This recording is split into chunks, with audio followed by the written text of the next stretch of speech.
നമസ്കാരം, എല്ലാവർക്കും സ്ഥാനാർത്ഥിയോടൊപ്പം എന്ന ഈ പ്രോഗ്രാമിലേക്ക് സ്വാഗതം. പൊന്നാനി നിയോജക മണ്ഡലം സ്ഥാനാർത്ഥികളോടൊപ്പമാണ് നമ്മുടെ ഓരോ എപ്പിസോഡിലെ യാത്ര. ആദ്യമായിട്ട് നമ്മളെ ഈ ഒരു പ്രോഗ്രാമിൽ പങ്കെടുക്കുന്നത് പൊന്നാനി നിയോജക മണ്ഡലം LDF സ്ഥാനാർത്ഥി അഡ്വക്കേറ്റ് MK സക്കീറാണ്. ഇന്നാണ് അദ്ദേഹത്തിൻ്റെ റോഡ് ഷോ തുടങ്ങുന്നത്. അപ്പോൾ അതിൻ്റെ ഭാഗമായിട്ടുള്ള കുടുംബ യോഗത്തിൽ പങ്കെടുക്കാൻ വേണ്ടി വരുന്നുണ്ട്. അപ്പോൾ അവിടെ നിന്ന് നമ്മൾ ഇന്നത്തെ ഈ ഒരു പ്രോഗ്രാം സ്റ്റാർട്ട് ചെയ്യുകയാണ്. എല്ലാവർക്കും ഒരിക്കൽ കൂടി സ്ഥാനാർത്ഥിയോടൊപ്പം എന്ന ഈ പ്രോഗ്രാമിലേക്ക് സ്വാഗതം.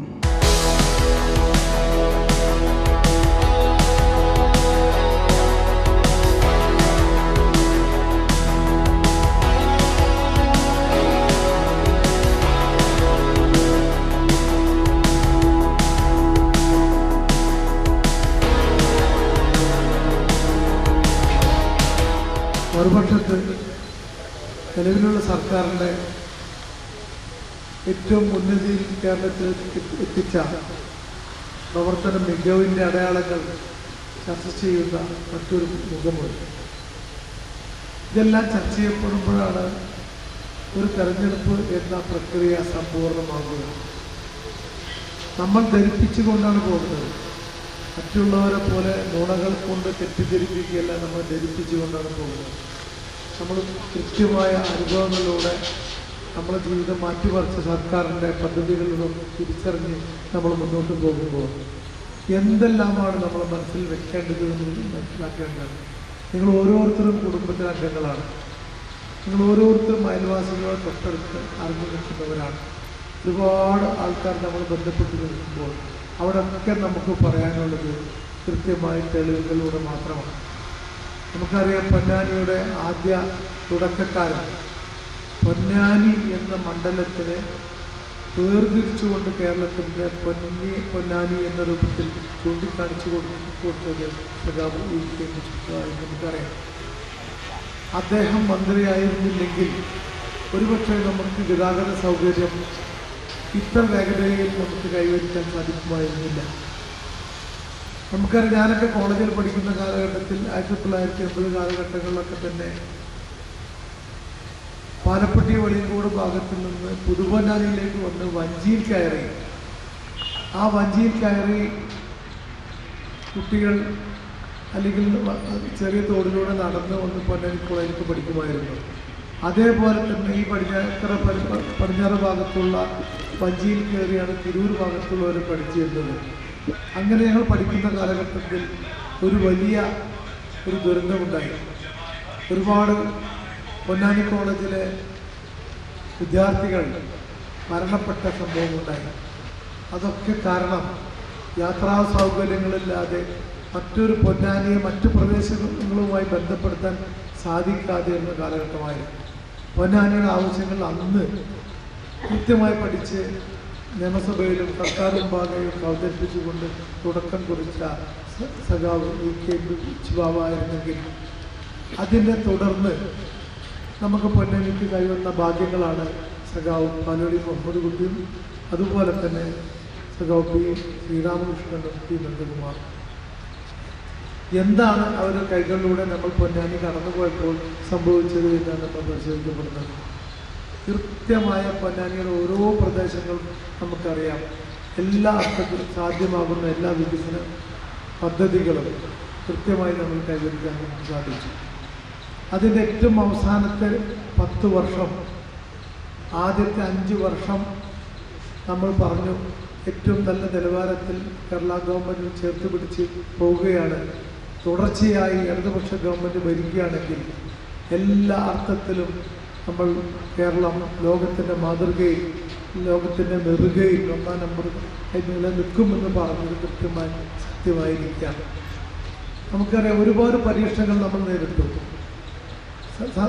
സെൻട്രൽ ഗവൺമെൻറ്റിൻ്റെ വലിയ പരീക്ഷണമാണ് യാതൊന്നും നൽകാതെ എല്ലാം വെട്ടിക്കുറച്ചുകൊണ്ട് കേരളം കഷ്ടപ്പെട്ട് ശ്വാസം മുട്ടി കേരളം ഇല്ലാതാവട്ടെ എന്ന് ആഗ്രഹിച്ച കേന്ദ്ര ഗവൺമെൻറ്റിൻ്റെ സാമ്പത്തിക ഉപരോധങ്ങൾക്കിടയിലും കേരള ഗവൺമെൻറ് ഉറക്കെ പ്രഖ്യാപിച്ചത് ഞങ്ങളുടെ സഹോദരന്മാരെ കുടുംബങ്ങളിലുള്ള സ്ത്രീകളെ പക്ഷത്തെ ഒക്കെ തന്നെ ചേർത്ത് പിടിച്ചുകൊണ്ട് അവർക്ക് എങ്ങനെ ഒരു ജീവിതം നയിക്കാനുള്ള ഒരു പദ്ധതിയിലേക്ക് എന്ത് നമുക്ക് നൽകാൻ കഴിയുമെന്ന് പ്രഖ്യാപിച്ച ഗവൺമെൻറ്റാണ്.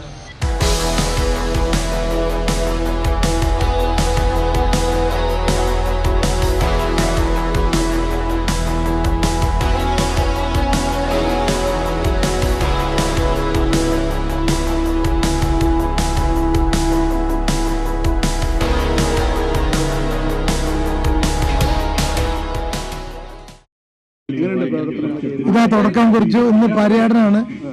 നമ്മൾ പര്യടനം പൊന്നാനിയിൽ തുടങ്ങി.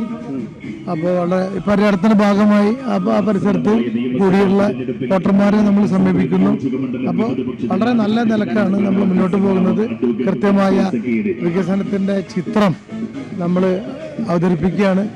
അത് ബോധ്യപ്പെട്ടുകൊണ്ടിരിക്കുകയാണ്. അതുകൊണ്ട് ഇനി രാഷ്ട്രീയം എന്ന് പറയുന്നത് പൊന്നാനിയുടെ വികസനമാണ്, കേരളത്തിന്റെ വികസനമാണ് ബോധ്യപ്പെടുത്തുന്നത്, അല്ലാതെ മറ്റൊന്നുമില്ല. പിന്നെ വ്യക്തിപരമായ സന്ദർശനങ്ങളും എല്ലാം മുന്നോട്ട് പോകുന്നു. വളരെ അഡ്വാൻസ് ചെയ്ത് കഴിഞ്ഞു. നമ്മൾ വോട്ടർമാരിൽ നിന്നുള്ളൊരു പ്രതികരണം എങ്ങനെയാണ്? നല്ല പ്രതികരണം. ഞാനിപ്പോ പോയ 100% സ്ഥലങ്ങളിലും ബന്ധപ്പെടുത്തുന്നതൊക്കെ തന്നെ വളരെ കൃത്യമായ പൊന്നാനിയിലേക്ക് ഏറ്റവും ആവശ്യമായ ഒരു സാഹചര്യം നിലനിൽക്കുന്നുണ്ടെന്നും അത് ആ സ്ഥാനാർത്ഥി രൂപത്തിൽ ഇടതുപക്ഷ ജനാധിപത്യ മുന്നണി സ്ഥാനാർത്ഥി വിജയിപ്പിക്കണം എന്ന് തന്നെയാണ് ജനങ്ങളുടെ അഭിപ്രായം. അതാ രൂപത്തിൽ തന്നെ വരുന്നത്. നെഗറ്റീവായിട്ട് ഒരു അഭിപ്രായം വന്നിട്ടില്ല. ഞാനിന്ന് സ്ഥാനാർത്ഥിയുടെ കൂടെ കുറച്ച് സമയമുണ്ട്. നമുക്ക് പ്രചരണ വാഹനത്തിലേക്ക് പോവാണ്. അപ്പൊ എന്തായാലും നമുക്ക് ആ ഒരു കാഴ്ചകളൊക്കെ കാണാം.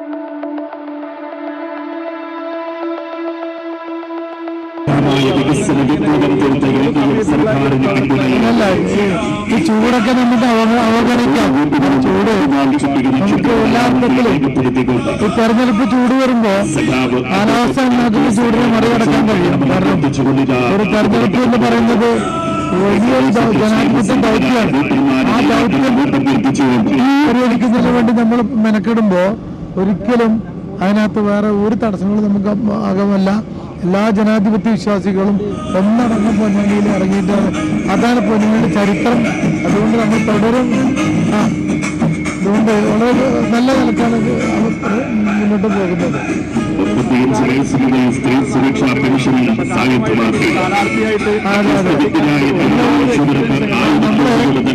ഒരുപാട് തെരഞ്ഞെടുപ്പുകൾ നമ്മള് നിലയ്ക്ക് അല്ലെങ്കിൽ നേരിട്ടിട്ട് പരിചയമുണ്ട്. ജനങ്ങളുമായി ബന്ധപ്പെടുന്ന ഇലക്ഷന്റെ രീതികളെ സംബന്ധിച്ച് പറയുമ്പോൾ വളരെ ചെറുപ്പം മുതൽ തന്നെ എല്ലാ തെരഞ്ഞെടുപ്പുകൾക്കും നേതൃത്വം കൊടുത്തുകൊണ്ട് ഒരു സ്ഥാനാർത്ഥി ആ സ്ഥാനാർത്ഥിയുടെ പക്ഷം അല്ലെങ്കിൽ ജനങ്ങളുടെ സമീപനം കാണാനുള്ള രീതികൾ എല്ലാം വളരെ വ്യക്തമായ അറിവുള്ളത് കൊണ്ട് തന്നെ ഇതൊരു പുതിയ അനുഭവമല്ല. ഇതൊരു വേറെ ഒരു പുതിയ പരിചയപ്പെടുത്തലിന്റെ ആവശ്യമില്ല. പുതിയ ഒരു രീതി അവലംബിക്കേണ്ട ആവശ്യമില്ല. എല്ലാം സ്വായത്തമായ നമ്മുടെ കയ്യിലുള്ള ഒരു തന്നെയുള്ളത്. അതുകൊണ്ട് ഒരു പുതിയ ഇഷ്യൂ എന്ന നിലയ്ക്ക് ചില വിഷയമില്ല. ഒരു മുൻകാല തെരഞ്ഞെടുപ്പ് പരിചയം എന്നതിനകത്ത് ഒരു കണക്കാക്കേണ്ടതില്ല എന്നാണ് പറയുന്നത്. അതാ അല്ല, എല്ലാ വോട്ടർമാരും നമുക്ക് ചോദിക്കാൻ വളരെ കുറച്ച് സമയം കിട്ടുന്നുള്ളൂ. അതുകൊണ്ട് സ്വാഭാവികമായും സമയക്കുറവ് എല്ലാവർക്കും അറിയാം. ആ സമയക്കുറവിന് നമ്മൾ പരിഹരിക്കാൻ വേണ്ടി നമ്മൾ ഇത്തരത്തിലുള്ള പരിപാടികൾ നമ്മൾ കാണുന്നുണ്ട്. പ്രവർത്തകർ നമ്മൾ സമീപിക്കുന്നുണ്ട്. നമ്മളെപ്പോലെ തന്നെ എന്ത് ചെയ്യുന്നുണ്ട്, പ്രവർത്തകർ എല്ലാവരും സമീപിച്ച് മുന്നോട്ട് പോകുന്നുണ്ട്. അപ്പൊ അതുകൊണ്ട് തന്നെ വേറെ നേരിട്ട് കാണുന്ന പരിമിതികളെ മറികടക്കാൻ നമുക്ക് കഴിയും. അതിനൊരു കുറച്ചു പേരെ മാത്രമേ കാണാൻ കഴിയൂ.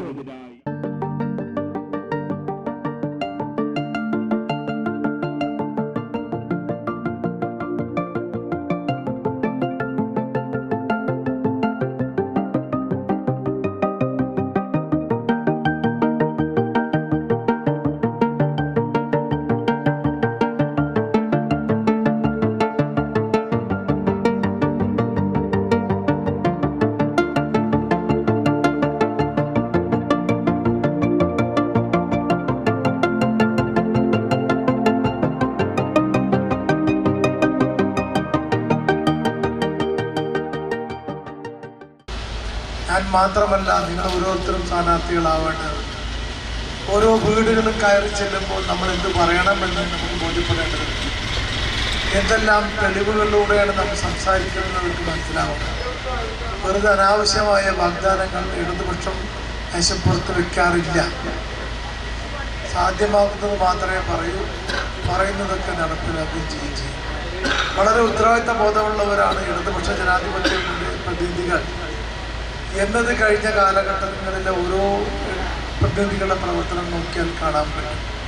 എന്തുകൊണ്ടാണ് ഇടതുപക്ഷ ജനാധിപത്യ മുന്നണിയുടെ ജനപ്രതിനിധികൾ ഇത്ര ശക്തമായ നാട്ടിൽ ആവശ്യമായ വികസന പദ്ധതികളുടെ പദ്ധതിയിലേക്ക് തയ്യാറാക്കി അതിൻ്റെ പിന്നിൽ പോയി അത് നടപ്പിലാക്കുന്നത് വരെ അഹോരാത്രം പണിയെടുക്കുന്നത് എന്ന് മനസ്സിലാക്കുമ്പോൾ ഇടതുപക്ഷ പ്രസ്ഥാനം എന്ന മഹാനെഞ്ചലേറ്റിയ പ്രസ്ഥാനം അതിനൊരു പരിശോധക വിഭാഗമുണ്ട്. ഒരു സ്ഥാനാർത്ഥി ജയിച്ചു കഴിഞ്ഞാൽ അദ്ദേഹം പറഞ്ഞ വാക്കുകൾ ഓരോന്നോരോന്നായി നടപ്പിലാക്കുന്നതിന് വേണ്ടി ഒരു സംവിധാനമുണ്ട്. ആ സംവിധാനത്തിലൂടെ ബോധ്യപ്പെടുത്തിയാണ് ആ ജനപ്രതിനിധി മുന്നോട്ട് കൊണ്ടുപോകുക. അപ്പോൾ എനിക്ക് പറയാനുള്ളത്, ഈ പൊന്നാനിക്കാരനായി ഞാൻ മത്സരിക്കുമ്പോൾ പൊന്നാനിക്ക് ആവശ്യമായിട്ടുള്ള പ്രവർത്തനങ്ങൾ നമുക്ക് തയ്യാറാക്കി കൃത്യമായി നടപ്പിലാക്കാം. നമ്മുടെ വരാനിരിക്കുന്ന തലമുറയെ പഠിച്ച് ഒരുപാട് വികസിച്ച കുട്ടികളെ എങ്ങനെ ഒരു ജോലി നേടിക്കൊണ്ട് അവരെ മെച്ചപ്പെടുത്തിയെടുക്കാം, ഇതൊക്കെ തന്നെ നമ്മളെ മുന്നിലുള്ള ഒരുപാട് ചോദ്യചിഹ്നങ്ങളാണ്. പണ്ടൊക്കെ നമുക്കറിയാം, വളരെ കുറച്ച് മാത്രം നമ്മൾ പഠിച്ച് പിന്നെ വീട്ടിൽ ഒതുങ്ങി അല്പസ്വല്പം അടുക്കള പണികളൊക്കെ ചെയ്ത് ഒതുങ്ങി നിന്ന് ഉള്ള കാലഘട്ടം മാറി. ഇപ്പം എല്ലാവരും അധ്വാനിക്കുന്ന രൂപത്തിലേക്ക് നമ്മൾ എത്തി. എല്ലാ സ്ത്രീ സഹോദരന്മാർക്കും ഒക്കെ തന്നെ വരുമാന മാർഗം ഉണ്ടാകുന്ന രൂപത്തിലേക്കുള്ള സുവിശേഷം എത്തിത്തുടങ്ങി. ഇനി വരുമാന മാർഗം ഇല്ലാത്തവർക്കാണെങ്കിലോ സർക്കാരിൽ നിന്ന് അത്യാവശ്യത്തിൽ വരുന്ന ക്ഷേമ പദ്ധതികളുടെ ഭാഗമായി വീട്ടിലേക്ക് നമുക്ക് ചെറിയ ചെറിയ സമ്മാനങ്ങൾ എത്തി വരുന്നുണ്ട്.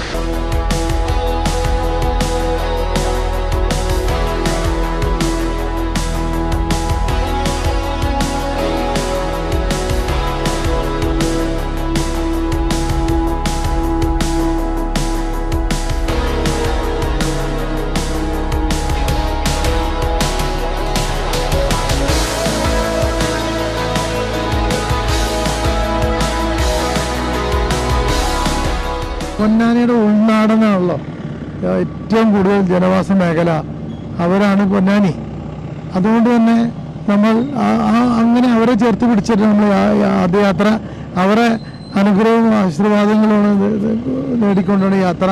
അത് ഉടനീളം നമുക്ക് പ്രതിഫലിക്കുന്നുണ്ട്. എല്ലാ പ്രിയപ്പെട്ടവരും നമുക്ക് കൂടെ ഉണ്ട്. അതുകൊണ്ട് നമുക്ക് നല്ല നിലക്ക് പ്രചാരണം മുന്നോട്ട് പോകുന്നു. ഇപ്പോൾ നിങ്ങൾ കണ്ടതാണ്, ഏറ്റവും നല്ല സ്വീകരണങ്ങളാണ് നേടിക്കൊണ്ടിരിക്കുന്നത്. ഈ കടുത്ത വേനൽ ചൂടിലും എല്ലാ കുടുംബാംഗങ്ങളും വന്നിരുന്നുകൊണ്ട് നമ്മൾ കേൾക്കുകയാണ്, നമ്മളെ വികസന രേഖകൾ കാണുകയാണ്, ബോധ്യപ്പെടുകയാണ്. തന്നെയാണ് ഇടതുപക്ഷത്തിനെ സംബന്ധിച്ചോളം തെരഞ്ഞെടുപ്പ്. കുറച്ച് സമയം മാത്രമാണ് പ്രവർത്തനത്തിന് കിട്ടിയിട്ടുള്ളത്. കാരണം ഇലക്ഷൻ വളരെ പെട്ടെന്നാണ് വന്നിട്ടുള്ളത്. അപ്പോൾ ഏത് രീതിയിലുള്ള പ്ലാനിംഗ് ആണ് ഇപ്പോൾ ചെയ്തിട്ടുള്ളത്? ഏത് രീതിയിലുള്ള ഒരു പ്ലാനിംഗ് ഇല്ല. കാരണം നമ്മൾ സമയം കുറവാണെങ്കിൽ പോലും പ്രവർത്തനത്തിൻ്റെ മികവ് അത് പരിമിതമായ സമയമാണെങ്കിൽ പോലും അത് നമ്മൾ ഒരു തരത്തിലും ഇടതുപക്ഷ പ്രവർത്തകരെ എല്ലാവരും പകർന്നാടുകയാണ്. എല്ലാവരും ഏറ്റെടുത്തുകൊണ്ട് ഒരുമിച്ച് പ്രവർത്തിക്കുമ്പോൾ എല്ലാം കൃത്യമായി മുന്നോട്ട് കൊണ്ടുപോകാൻ കഴിയും. അത് യാതൊരു തർക്കവുമില്ല. അതുകൊണ്ട് നമുക്ക് ഇനിയിപ്പോൾ സമയക്കുറപ്പിനെ കുറിച്ച് നമ്മൾ ആലോചിക്കേണ്ട, നമ്മളതിനെ മറികടക്കാനുള്ള വേഗത നമ്മൾ കാണിക്കേണ്ടതുണ്ട്. ഓരോ ഭാഗത്തു നിന്നും പല ആളുകൾ, പ്രത്യേകിച്ച് സ്ത്രീകളൊക്കെയാണ് കൂടുതലായിട്ട് ഈ ഒരു പൊതുസമ്മേളനത്തിലൊക്കെ പങ്കെടുക്കുന്നത്. ആ ഒരു സ്വീകരണം എങ്ങനെയാണ്? അത് വെച്ചാൽ സ്ത്രീപക്ഷ നിലപാടുകളുടെ റിഫ്ലക്ഷനാണത്. അതായത് എല്ലാ അർത്ഥത്തിലും സ്ത്രീകളെ ചേർത്ത് പിടിച്ചത് കുടുംബത്തിന് നാഥയാണ് അവർ. കുടുംബത്തിൻ്റെ അതിൻ്റെ പിന്നിൽ നിൽക്കുന്നവരെ നമ്മൾ ചേർത്ത് പിടിച്ചു എന്നതിൻ്റെ ഉത്തമ ഉദാഹരണമാണ് അവർ പങ്കാളിത്തം. ഒരുപാട് മേഖലകൾ ഇനി കവർ ചെയ്യണം. തീരദേശ മേഖലയുണ്ട്. അപ്പൊ അവിടെയൊക്കെ ഉള്ള നമ്മൾ കൃത്യമായി കവർ ചെയ്യുന്നു. എല്ലാ മേഖലയും ഇതേമാതിരി സജ്ജമാണ്. പൂർണ്ണ തോതിൽ അവരൊക്കെ 2-3 റൗണ്ട് പ്രവർത്തനം നടത്തി കഴിഞ്ഞു. അതുകൊണ്ട് ഇതേപോലെ തന്നെ പുതുമുന്നണി ഭാഗത്ത് പുളിമൂടുമായി ബന്ധപ്പെട്ട പ്രശ്നമാണ് ഇപ്പം ഇന്നലെ UDF കൗൺസിലർ അല്ലെങ്കിൽ UDF മറ്റേ സ്ഥാനാർത്ഥി ആരോപിച്ചത്. അവരെ ആരോപണങ്ങൾക്ക് മറുപടി പറയാനില്ല. നമ്മളെ സംബന്ധിച്ചോളം പൊന്നാനിയുടെ കാര്യങ്ങൾ ചെയ്തു കൊടുത്ത ഓരോ പദ്ധതികളാണ്. ഇനി അവസാനത്തിന്റെ ഘട്ടം എന്ന രൂപത്തിൽ നമ്മളിതിൻ്റെ പുളിമൂടായിക്കോട്ടെ വേറെ എന്തെങ്കിലായിക്കോട്ടെ എല്ലാം അതിൻ്റേതായിട്ടുള്ള രൂപത്തിൽ കാര്യങ്ങൾക്ക് മുന്നോട്ട് പോകണം. അതിന് മുൻഗണന തന്നെയാണ് നമ്മൾ കൊടുക്കുന്നത്.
പുളിമൂടുമായി ബന്ധപ്പെട്ടിട്ടുള്ള പദ്ധതികളൊക്കെ ഒരു ജലരേഖയായി മാറിയിരിക്കുകയാണെന്നുള്ളതാണ്.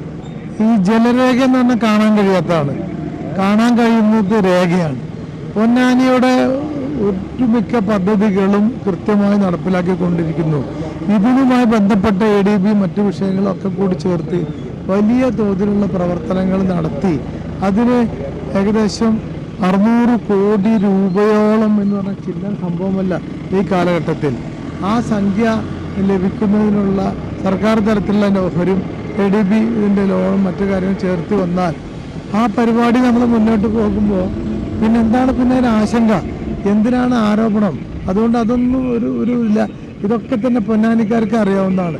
പൊന്നാനിക്കാർക്ക് അറിയാവുന്ന രാഷ്ട്രീയം, പൊന്നാനിക്കാർക്ക് അറിയുന്ന വികസനം, പൊന്നാനിക്കാർക്ക് അറിയുന്ന സ്ഥാനാർത്ഥി, പൊന്നാനിക്കാർക്ക് ഇടപെട്ടുകൊണ്ടിരിക്കുന്ന ഇടപക്ഷ പ്രസ്ഥാനം, ഇതെല്ലാം ചേർന്ന് വരുമ്പോഴാണ് ഒരു തെരഞ്ഞെടുപ്പിൻ്റെ വിജയം സംജാതമാക്കുക.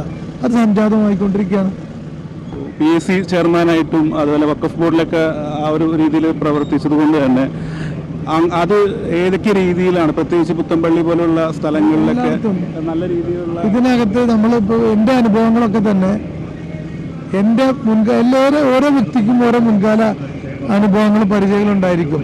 അതൊക്കെ തന്നെ ഉൾപ്പെടുത്തിക്കൊണ്ട് നമ്മൾ അതിൽ നിന്ന് അനുഭവത്തിൽ നിന്നുള്ള പരിജ്ഞാനം പൊന്നാനിയുടെ വികസന പദ്ധതികൾക്ക് ചുക്കാൻ പിടിക്കാൻ വേണ്ടി ഉപയോഗിക്കും. അതുകൊണ്ട് ഞാൻ ഇരുന്ന സീറ്റുകളിൽ എന്തെങ്കിലും ഒരു അപാകതയുണ്ടെങ്കിൽ, പ്രവർത്തന മികവിന് എന്തെങ്കിലും ഒരു കുറവുണ്ടെങ്കിൽ ചൂണ്ടിക്കാണിക്കാം. ഇന്ത്യയിലെ ഏറ്റവും നല്ല സ്ഥാപനങ്ങളായി മാറ്റുക എടുക്കുന്നത് വഴി അതൊരു ജനകീയമായ ഇടപെടലാണ്. ജനങ്ങളുടെ സ്ഥാപനമാണല്ലോ ഇതൊക്കെ. അവിടെ ഏൽപ്പിച്ചതൊക്കെ ചെയ്യുമ്പോഴാണ് കൃത്യനിർവഹണ സ്വഭാവം നമ്മൾ മനസ്സിലാക്കേണ്ടത്. അത് ജനങ്ങൾ ഏറ്റെടുത്ത് കഴിഞ്ഞിരിക്കുന്നു. ജനങ്ങൾ ആ നിലക്കാണ് പറയുന്നതും. കാരണം നിങ്ങളൊക്കെ തന്നെ നിങ്ങൾക്കുണ്ടായ അനുഭവങ്ങളൊക്കെ തന്നെ ഞങ്ങളുടെ നാടിൻ്റെ വികസന പദ്ധതികൾക്ക് വേണ്ടി ഉപയോഗപ്പെടുത്തണമെന്ന് പറയുമ്പോൾ അത് അനുഭവങ്ങളാണ്. അവസാനമായിട്ട് എന്താണ് നമ്മുടെ പ്രേക്ഷകരോട് പറയാനുള്ളത്? പ്രേക്ഷകരോടും പറയാനുള്ളത്, ഇനി വരാനിരിക്കുന്ന പൊന്നാനിയുടെ കുറച്ച് നമ്മുടെ പദ്ധതികൾ മുൻഗണനാ ക്രമത്തിലും അതുപോലെ തന്നെ വരാനിരിക്കുന്ന കാലഘട്ടങ്ങളിലേക്കുള്ള പദ്ധതികളും കൃത്യമായി നമ്മൾ ഒരു പ്ലാൻ തയ്യാറാക്കിക്കൊണ്ട് അവതരിപ്പിച്ച് മുന്നോട്ട് കൊണ്ടുപോവുകയാണ്. അതിനകത്ത് കൃത്യമായി നടപ്പിലാക്കുന്ന വളരെ കൃത്യതയോടുകൂടി പറയുന്ന പദ്ധതികൾ നമ്മൾ മുന്നിൽ വെക്കുന്നു. ആ പദ്ധതികൾ എത്രയും പെട്ടെന്ന് നമ്മൾ മുന്നോട്ട് പോകണമെങ്കിൽ ഇടതുപക്ഷ ഗവൺമെൻറ് ഇവിടെ വരും, ഇടതുപക്ഷ MLA ഇവിടെ വരും. രണ്ടും കൂടി ചേരുമ്പോൾ പൊന്നാനിയുടെ വികസനത്തിൻ്റെ എല്ലാ പദ്ധതികളും, നൂറടിത്തോടിൻ്റെ വികസനം, അതുപോലെ തന്നെ വെള്ളക്കെട്ടുകൾ മാറ്റി തോടുകളുടെ ഒക്കെ തന്നെ അതിൻ്റെ വ്യാപ്തി വർദ്ധിപ്പിക്കണം. ഉദ്യോഗാർത്ഥികൾക്കുള്ള ഏതെങ്കിലും നല്ല സ്കിൽ ഡെവലപ്മെൻറ്റ് സെൻറ്റർ തുടങ്ങണം. കുട്ടികൾക്കുള്ള നല്ല നമ്മൾ സിവിൽ സർവീസ് അക്കാഡമിക്ക് എത്ര നന്നായിരിക്കുന്നു, അതേപോലെ ഒരുപാട് അക്കാഡമികളും മറ്റു കാര്യങ്ങളൊക്കെ ചെയ്തു കൊടുത്ത് അവരെ തൊഴിൽ സംരംഭകത്വം, ചെറിയ ചെറുകിട വ്യവസായങ്ങൾ ഇതൊക്കെ തുടങ്ങുമ്പോൾ പൊന്നാനിയുടെ ഓരോ കുടുംബത്തിൻ്റെയും ജീവിതം അത് സമൃദ്ധമാകും. അതിനുള്ള ബൃഹത്തായ പദ്ധതികൾ നമ്മൾ ഇട്ടുകൊണ്ടിരിക്കുന്നത്. അപ്പോൾ എല്ലാ നിലവിലുള്ള പദ്ധതികളും നമ്മൾ നടപ്പിലാക്കുകയും വരാനിരിക്കുന്ന പദ്ധതികൾക്ക് രൂപരേഖയും ചെയ്യും. ഇത് നിങ്ങൾക്ക് അറിയാൻ പറ്റും. താങ്കളൊരു MLA ആയിട്ട് പൊന്നാനിയിൽ വരികയാണെങ്കിൽ ആദ്യം മുൻഗണന കൊടുക്കുന്നത്, ഇപ്പോൾ ഒരുപാട് പദ്ധതികൾ തുടങ്ങി വെച്ചതുണ്ട്, അത് കംപ്ലീറ്റ് ചെയ്യാനാണോ ആദ്യം മുൻഗണന കൊടുക്കുന്നത്? നമ്മൾ ഒരു പദ്ധതികൾ തുടങ്ങി വെച്ചത് സാങ്കേതികപരമായി അതിനെ കോൺട്രാക്റ്റും മറ്റു കാര്യങ്ങളൊക്കെ മുന്നോട്ട് പോകുമ്പോൾ അതിൻ്റെ സംഖ്യ അനുവദിച്ചിട്ടുണ്ടെങ്കിൽ അതങ്ങനെ പോകും. സംഖ്യ അനുവദിക്കാത്തതിനാണെങ്കിൽ സംഖ്യ അനുവദിച്ചുകൊണ്ടുള്ള പദ്ധതികൾ പ്രവർത്തനങ്ങളായിട്ട് മുന്നോട്ട് പോകേണ്ടതുണ്ട്. അപ്പോൾ ചെയ്ത പ്രവർത്തികൾ വളരെ പെർഫെക്റ്റായിട്ട് പൂർത്തീകരിക്കാനുള്ള ഒരു സഹായം, ചെയ്യാനുള്ള പ്രവർത്തികളെ സംബന്ധിച്ച് അതിൻ്റെ രേഖകൾ സമർപ്പിച്ചുകൊണ്ട് ബഡ്ജറ്റിലുള്ള അതിൻ്റെ പ്രൊവിഷൻ കണ്ടെത്തിക്കൊണ്ട് ആ പദ്ധതികൾ കൃത്യമായി നടപ്പിലാക്കിക്കൊണ്ട് ആ പദ്ധതികളെ കൊണ്ട് പൊന്നാനിക്കുള്ള ഗുണങ്ങളെ കുറിച്ച് പഠിച്ചുകൊണ്ട് ഇതൊക്കെ ചെയ്യാൻ നമുക്ക് കഴിയും. ഒരു പ്രശ്നമില്ലായിരുന്നു. എന്തായാലും വളരെ സന്തോഷം. ഈ തിരക്കിനിടയിലും കുറച്ചു നേരം നമ്മോടൊപ്പം സംബന്ധിച്ചതിന്. സ്ഥാനാർത്ഥിയോടൊപ്പം എന്ന ഈ ഒരു പ്രോഗ്രാമിൽ നമ്മോടൊപ്പം ആദ്യത്തെ എപ്പിസോഡിൽ LDFിൻ്റെ പൊന്നാനി നിയോജകമണ്ഡലം സ്ഥാനാർത്ഥി അഡ്വക്കേറ്റ് NK സക്കീറാണ്. അപ്പോൾ എന്തായാലും മറ്റൊരു സ്ഥാനാർത്ഥിയോടുമായിട്ട് അടുത്ത എപ്പിസോഡിൽ കാണാം. അതുവരേക്കും